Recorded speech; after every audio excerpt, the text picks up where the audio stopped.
بسم الله الرحمن الرحيم. يا أيها المزمل قم الليل إلا قليلا نصفه أو انقص منه قليلا أو زد عليه ورتل القرآن ترتيلا إنا سنلقي عليك قولا ثقيلا إن ناشئة الليل هي أشد وطئا وأقوم قيلا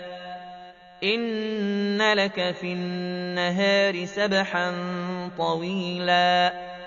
واذكر اسم ربك وتبتل إليه تبتيلا رب المشرق والمغرب لا إله إلا هو فاتخذه وكيلا واصبر على ما يقولون واهجرهم هجرا جميلا وذرني والمكذبين أولي النعمة ومهلهم قليلا إن لدينا أنكالا وجحيما وطعاما ذا غصة وعذابا أليما يوم ترجف الأرض والجبال وكانت الجبال كثيبا مهيلا إنا أرسلنا إليكم رسولا شاهدا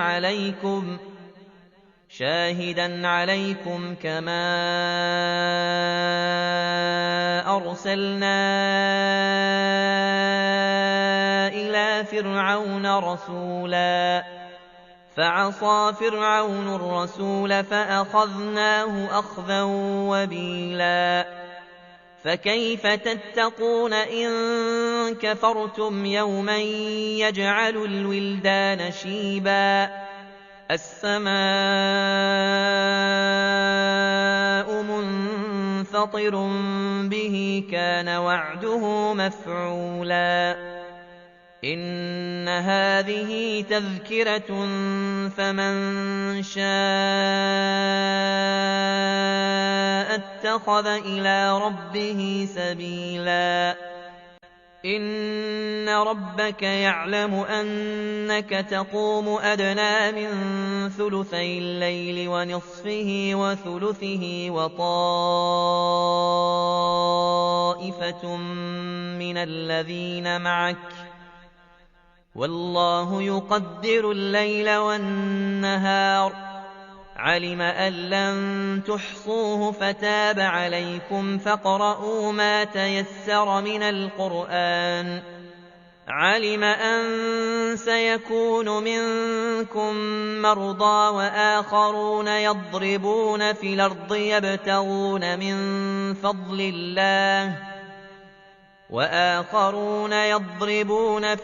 يبتغون من فضل الله وآخرون يقاتلون في سبيل الله